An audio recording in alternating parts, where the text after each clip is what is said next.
Hello and welcome to Unicorn Dust Designs. Look at how beautiful it is on this fall slash Christmas feeling day. We are going to get into some wood DIYs today. So I'm using random pieces that have already been cut. I'm going to play around with these trimmings that are from, I think they're Home Depot or Menards. They're very inexpensive, under $4. And yeah, I'm just gonna kind of go through our wood pile, see what I have, and we are gonna get to play with some power tools and we're gonna start crafting. Start off this video by heading to the garage. So I'm just going to vastly go over this, you guys. If you want a more detailed video on how to cut wood, then please comment down below and I will definitely get something like that going for you. Right here, I'm just taking an old shelf. I'm taking my speed square and I'm marking that off. For this piece of wood, I'm laying out my molds that I know I'm going to use and I'm going to mark that off as well. I like to measure everything first and then cut all at once. That way I'm not going back and forth between the saw and then my work table. So that is going to be my advice to you. Do all of your measuring and then do all of your cutting. I am going to show you the measurements right here. So this is where you need to pause it and take some screenshots if you would like to make these. I always say I'm going to put the measurements down in the description box and never do. So this is me giving you the measurements the best way I know how. So I am going to, this one's going to be so easy, you guys. We are going to take some Titebond and we are going to take some hot glue. Sorry if you hear Hank walking around. The Titebond is going to be for the longevity of the hold, and then our hot glue is just going to allow us to stick these two pieces together and keep moving through our project without having to wait for that wood glue to set up. Then did you see how I put those upright? I'm trying to make sure that the bottom of my church is flush with each other. You don't want them on all different levels or you're going to have a crooked, wonky church. I like how Hank decides to pace around now. Seriously, guy? So we got our 3 levels of the church, and then we're going to need a base for this one because the wood is old. It's kind of a little bit of wonkiness. So we are going to, again, Titebond and then hot glue. I'm also going to put a little step in the front of our church. Now, I decided not to put a cross on this one because I do it later, but we are going to embellish it with a little something. I want to keep it mostly rustic. And then these points, oh my goodness, Hank, can you please lay down? And okay, so I got in my stash of old molds I either never used or that I had extra of. And these were pink, so these were not the vibe. So I am taking a bunch of different wax colors. These are the alchemy waxes that I get at Painted Heirloom. And you guys, I literally went over these with a bunch of different colors because I wanted them to look old. The church itself is rustic, so I didn't want something shiny and new looking on it. So I do a bunch of colors and then I end up topping that with the liquid dark and decrepit patina, and this is gonna complete the aged look of these molds. Now, can you see my vision here? I wanted it to almost look like windows in the front of the church. So I used my big one, then middle-sized one, then small one, going back to the Titebond and the hot glue, and I'm going to put those in the middle right there. Now, you guys, this is what I chose to do with it, but like I said, you can really take this up a notch if you wanted to. Again, you can add a cross to it. You can add some trees to the side of the church, like where the base is. But I really loved the rustic look. It was like fancy meets rustic, like fancy was her night. You know what I'm saying? But I love how this turned out. Do you guys think it needs the cross to identify as a church, or do you kind of think it speaks as a church for, the shape of it and how I laid it out? Let me know if you like this rustic one and if I should have added a cross. Our next one, we are taking this beautiful piece of wood, and y'all, I was not about to paint this. It is so pretty. So what I'm going to do is take my dark and decrepit liquid patina. You can use this as a glaze, as a decoupage medium, and you can use it as a stain, which we are doing. So I am going to put a light coat over my piece of wood. Then taking a paper towel, I'm going to wipe off all of the excess. I take my heat gun, and this stuff, y'all, dries so fast. It is a lot different than regular oil-based stains. Now I'm going to go in with my Fabri-Cast. And you guys, this stuff is so much cheaper than the amazing resin. It is the same thing. Like, it dries within 10 minutes. I actually even like it better.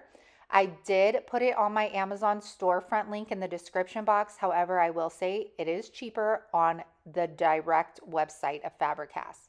So just like amazing resin, it's a 50-50 ratio. Now with this one, I am going to add this Alumilite dye. This is also in my Amazon store. Now my dropper wasn't working, so I just dipped my stick into the dye and put it in my resin mixture. I mix it for 40 seconds, and then I'm going to pour it into my lock and key mold. This, oh gosh, this is beautiful. I have already bought 2 colors, and I'm like slowly adding because it takes the step of painting out of your molds, which I think is so cool. Now, this is going to dry within 10 minutes. It does lighten up like a lot. Like right here, it looks black, but I'm going to pop over to our next screen as it is drying, and you'll see how it starts lightening up, and then it's going to lighten up even more than that. So you'll see how the green comes out. So this is the green color that it dries down to be. I'm going to take white swan, and I'm going to dry brush the white.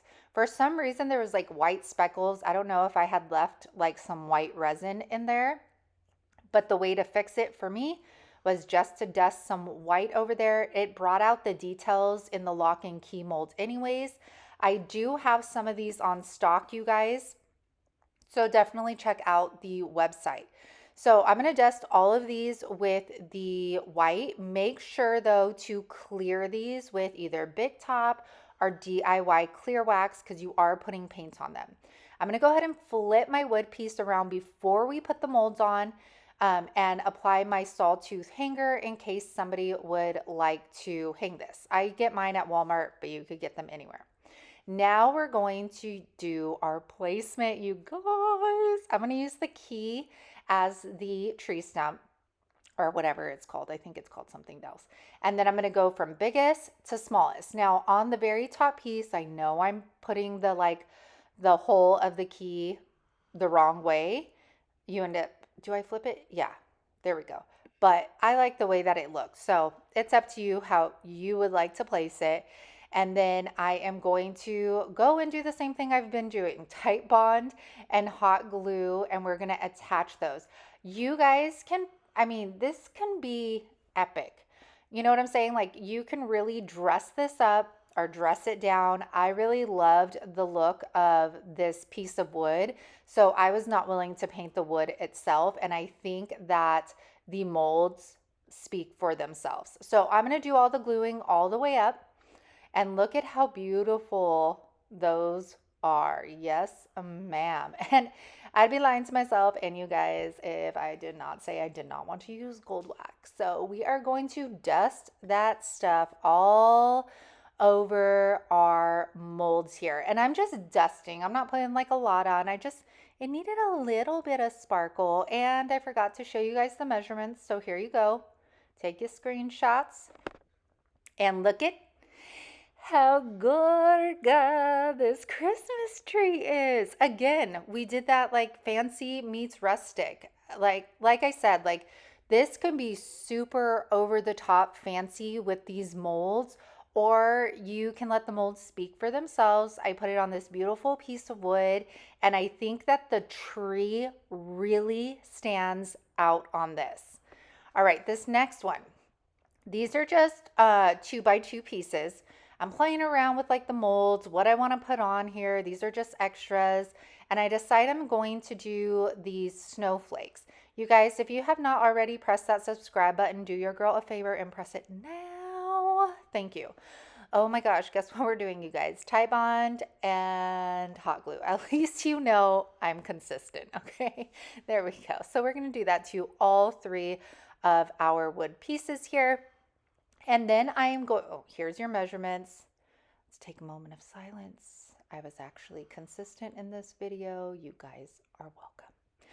All right, now we're gonna take our crackle medium. I like to use folk art. It is my favorite. It always gives me results. Y'all do you. Use your glue, use whatever you want. I'm going to apply this to the front, the sides, and the top. I don't apply any to the back. I do think I didn't get a lot of crackle out of this, and I think it's because this wood literally soaked up that crackle because it was just raw. I didn't paint it before I applied the crackle. So keep that in mind if you're just using the crackle on bare wood. Now, once that dries, I am taking my vintage linen, which is my favorite white out of the DIY paints. It's not like stark white. I don't know, you guys, it's just the perfect white, like a chiffon white. And I'm going to, again, paint everything on the sides and the top of my pieces. Now, these were so simple to make, you guys. You could do them with other wood blocks as well. I do like the height variance on these blocks though. And it was a great way of using scrap wood that was just hanging around the bottom of the barrel. Now I'm taking the Barnwood liquid patina. As I mentioned in the beginning of the video, you can use the liquid patinas for glazes. So that is what I'm doing here. I am brushing the Barnwood on, and then I'm taking my paper towel and dabbing it or wiping it back. And that liquid patina is going to settle into all of the crackle. And then it's going to also bring out that detail in our snowflakes as well. And it also is going to seal our paint. So like I said before, very versatile. So after that dries, of course, I'm going to take some wax. I mean, we need sparkle. And I am going to really buff that in to the snowflake. And then I decide that I want to take it up around the edges and the sides. And this kind of creates a shadowy like effect, which I really liked. And I ended up going around the entire block and doing this with all 3. Now I'm going to go on the top of our blocks and I'm going to create a little X. That way I know where the middle is. And these were kind of wonky, so I really don't feel like those were the middle. But I'm going to go ahead and, I was going to say screw, drill a hole in the middle. I'm going to drop a little bit of the Gorilla Super Glue into that hold. I took the Dollar Tree trees off their bases and I'm going to stick their wires into there, just pushing it in. I'm going to do the other 2 blocks as well, but with those I'm going to do the sparkly green Christmas trees. I only had one of the silver. These would have looked really good with just the silver ones, but we had to work with what we had. And you guys, I'm sorry, but these impressed me just a little bit for being little pieces of random scrap wood. These turned out to be so pretty, and they totally took up those Dollar Tree Christmas trees up to a whole nother level. I think they would have looked beautiful by that sign. Oh, okay. Chippy piece of wood. Look at how amazing this red piece of chippy wood is. I'm going to take the vintage Christmas tree stamp. Unfortunately, it is no longer available, but that does not mean I have to stop using it. So I'm going to take crinoline, and crinoline is going to be almost like an ivory color, but it doesn't have a yellow undertone to it, and that is why I adore it so much. I'm going to brush that on to a sponge, and I like applying, when I do paint with my stamps, I like applying it this way because it doesn't dry as fast, so I have a little room to work. I'm going to flip that on around, and I always make this mistake when using paint on my stamps is I push way too hard and end up kind of smearing the paint. So as you can see, you could still see the detail, but it's not like the detail you'll see. So what I did was I dried the paint, I put some black ink over my stamp, and then I layered that on top, kind of like I did with the pumpkins during fall. And this is going to bring all of that detail back out. And it looks so gorgeous, you guys, up close. So to keep with the rusticness, I am going to take some twine. I just tied in knots at the end, and then I'm going to staple that onto the back. I really didn't want to do like a sawtooth hanger or anything because I was afraid this wood would just like split in half. Now I'm going to clear the entire piece with Big Top. I didn't want to use clear wax because of the chippiness of the paint. I wanted to keep that intact, so I wanted to use more of a hard finishing product for it. So I did the Big Top all over the front, let that dry, and then I am going to layer it with some accessories. So I am doing a Mod Podge of like Dollar Tree, Hobby Lobby, thrifted florals. I don't know where this stuff came from. And I'm going to layer that sparkliness with these berries. I thought this vintage tree needed the sparkle. You know what I'm saying? And lastly, I'm going to take a very simple bow. This was actually it was actually a glued I don't know where this ribbon was, but I made it a new bow. And then I'm going to hot glue that. I'm a mess, you guys. Are you like, what is this chick saying? I'm sorry.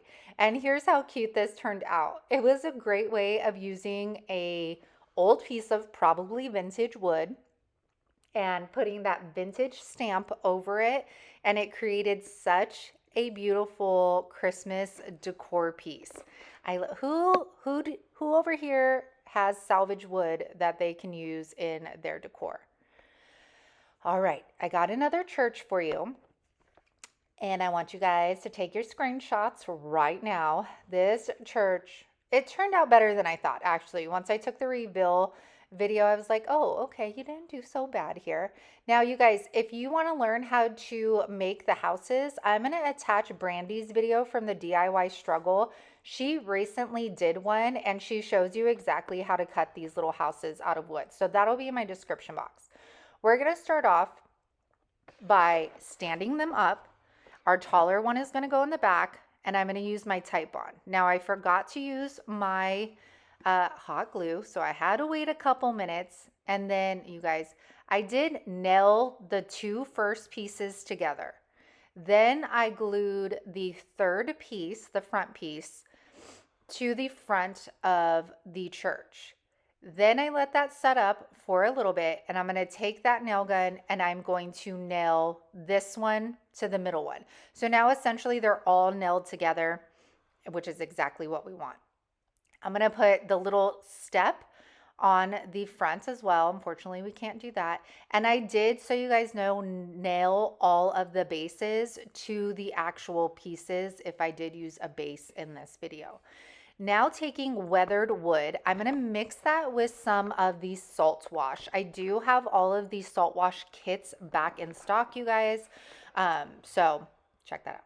All right, so I mixed that together, and then I'm going to stipple this on to our church. This is going to create a lot of texture, and I wanted it to look like the church was very worn and old, almost like the paint was chipping and bubbling up and just fading over time. So I'm going to let this completely dry.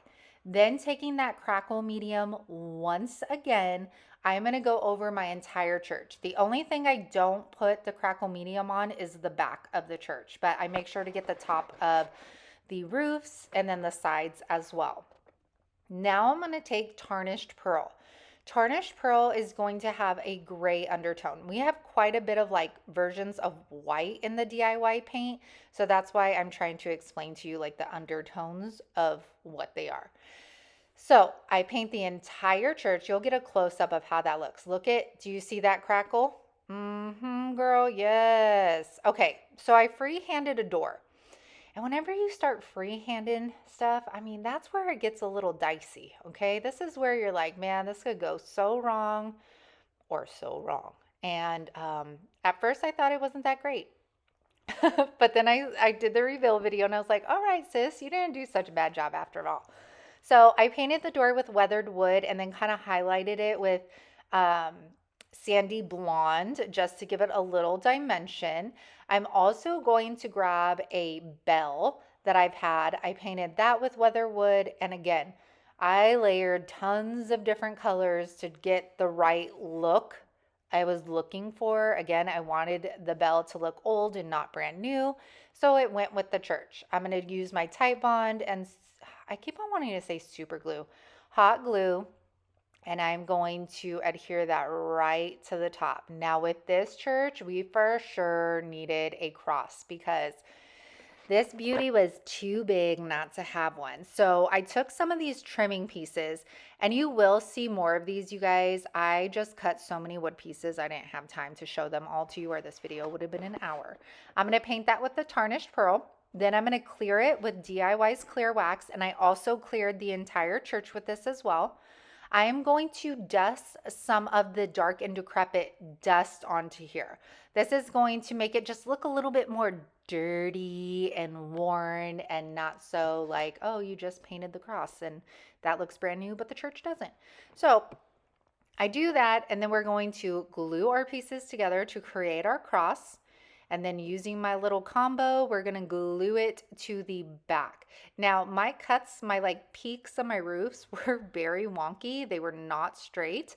So if it looks a little off, that is why. But look at how gorgeous this turned out, you guys. And it was so easy to make. I mean, it really depends on what you want to accessorize it with, how you want to paint it. But essentially just gluing all of the pieces and nailing the pieces together, I mean, it's not that hard, and you can kind of go wild with how you want it to look. So see, I don't think my door was that bad at all. And then you, ooh, look at that. Look at that texture. I'm loving it, y'all. Let me know what you think about this. Do you like the white church or the rustic church more? Let me know down in comments. All right. Portobello Road stamp. I'm finally taking this out and playing around. Like, I've used elements of it, but I haven't built anything with it. So this is a seasonal limited release. I do have some in stock. And so head to the website, and you guys, I have boxes and boxes of IOD stuff. I just need to add it to the website. All right, so we are going to start. I cut this house out, painted it with white swan. I'm going to take the bakery, and I'm going to use the IOD's black ink. This is permanent ink. You guys, I say this all the time with IOD stuff, but legit, like the details in these always blow me away. It'll never get old for me. I'm not somebody that used stamps my entire life, so it just, I don't know, boggles my mind that you could get so much detail into something like this. So I press that down, and even when I lift this up, you guys are going to be like, ugh. Yeah, that's how much detail is in there. Okay. All right. You guys. All right. So this didn't turn out how I expected, and you'll see. So I started using this roof pattern, the shingle pattern on the top. Now, I will say this would look good. You know how when you're looking at your house and then the pitch of your roof is like right, left, goes downwards? I think it would look good on something like that. Not directly looking at the roof. Oh, man, am I making sense? Are you guys picking up what I'm putting down? It did not look good facing forward at all, but I went with it. So I finished the roof. Then I used my masks. These come with your stamps. And to break up the pattern, I used tomato red. And first my stamp drops on its own. And I'm like, great. So I have to re-ink that baby up and try to find the placement. Then it looks like blurred and a mess. But you know what? I just was like, trust the process. So then I followed it over. You guys,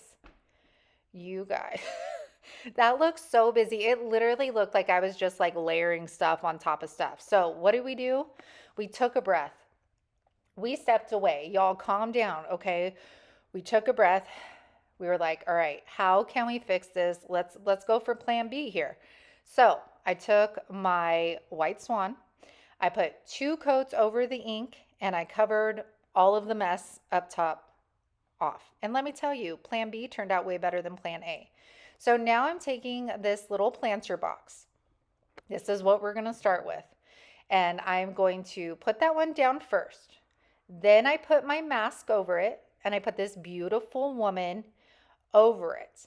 Now, something unexpected. It's going to take some time to learn how to layer stamps, especially with something like this. So so I put the mask on the flower and the gal, and then I put my window over her. Now, in my mind, I thought, okay, she's going to be behind the window. But when I took it off, she was in front. So it actually looks like she is standing on a balcony. How cool is that? It turned out way cooler. I kind of cut off her hand because I thought the window was going to cover it. So what I did was I just got my little lady, I just put the ink on the hand and then re-stamped it. There she goes. Now I put some painter's tape down so I have a straight line across where to put my little sconces or my outdoor lights. I put that on each side of the window. And now I'm going to put masks on everything to my left. There is only one mask for this light. So I needed to cover the one on the right side until I could use that mask again. So taking the brick pattern, I put that over. Oh my gosh, look at this. So excited. And then I follow that down, but this time putting the mask over the bakery as well, because we didn't want to ruin that. Imagine, oh my gosh, I would have just cried at that point. And then I pressed the brick once again. Now, I moved my painter's tape over, and I don't know why I did that. You'll see right here, I move it. I didn't need to do that. I could have just taken it off. But anyway, I put the mask still over the bakery, and now I moved it over to that second light, and then I do the layering once again. I'm going to take these, I don't know what these wood pieces are or what John used them for in our home renovations, but they were really thin, like way thinner than paint stir sticks. And I'm going to paint those with a little black dress. I'm going to take our little combo here of glues, and then I'm going to put one directly at the top of our roof, and then the other one is going to sit on top of that. Y'all picking up what I'm putting down? Okay.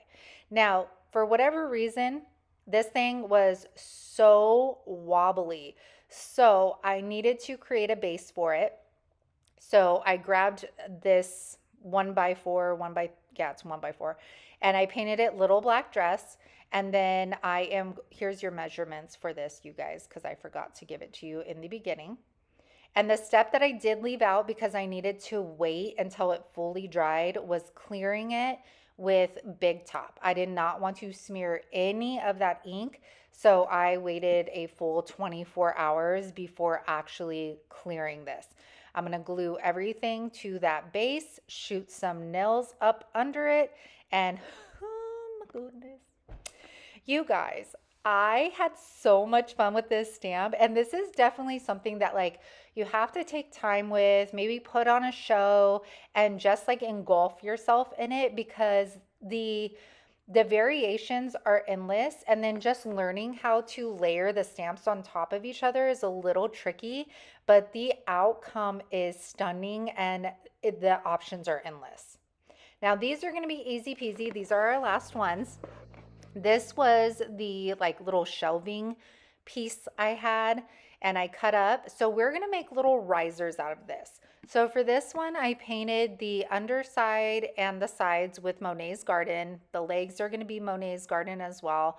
And what's funny, you guys, every time I put a short of a riser on TikTok, people are like, what is that? Why would you make that? What do people use them for? And I'm like, have you ever been to Hobby Lobby? These things are all over Hobby Lobby. But we're making them. Okay, this is my attempt at blending again. I'm just having fun with it here. I'm going to take Monet's Garden and I'm going to go over the outside frame of my wood riser. Then I'm going to take Aviary, go in the middle, and I find a wispier brush for blending is best. However, I did not do the best job. And I am going to spritz it with water and then start blending the two together. Now, at first it looked really good, but then as I was editing my video, it still looked very blocky. So I will need to work on blending a little better around those edges, because you'll see as it dries down what I mean by it. And then I end up covering the whole thing up. Oh, you guys, I'm a mess. So see how it just looks like that straight line. Like I need to work on that. And then I covered up the entire thing with the bear transfer. You guys, I'm a hot mess. I know. But you know what? It's fun to play around when you have smaller items like this. Like I would love to do a piece of furniture with like blending techniques, but I know I need to learn a lot before I do that. So doing smaller pieces like this is fun, and you do still see a little bit of the blend. So I'm putting the bear transfer on. That is from an old transfer book. I'm sorry, y'all. And then we are going to glue our legs using our little combo here.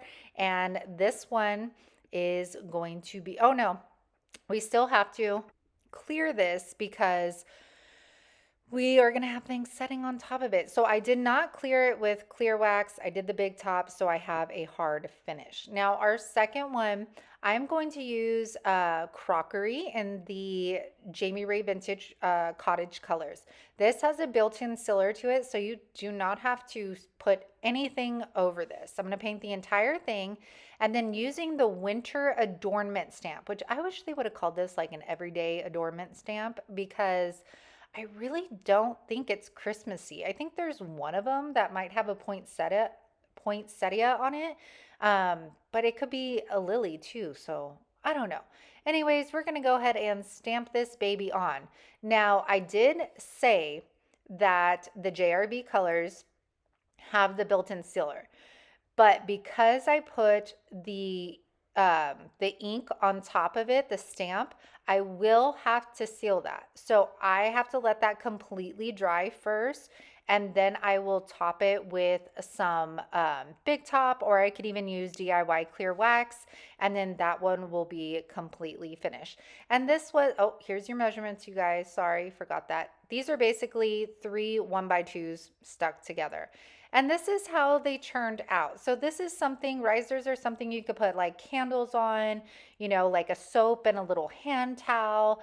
Just make sure that you clear them appropriately, like with Big Top, if you're going to use it for, you know, sink purposes. But this was a great way of using random pieces of my scrap wood and creating something new with them. And the bear actually looks good as just like a shelf sitter. You even see still some of that blending over there, but I did put some stuff on top of his riser just so we can kind of see that you can put an image down on here and still see it without covering everything. So it's just a cute little added mwah. I hope you guys enjoyed this video. Thank you so much for spending your time with me. Make sure to hit that subscribe button and comment if you want to see more wood videos.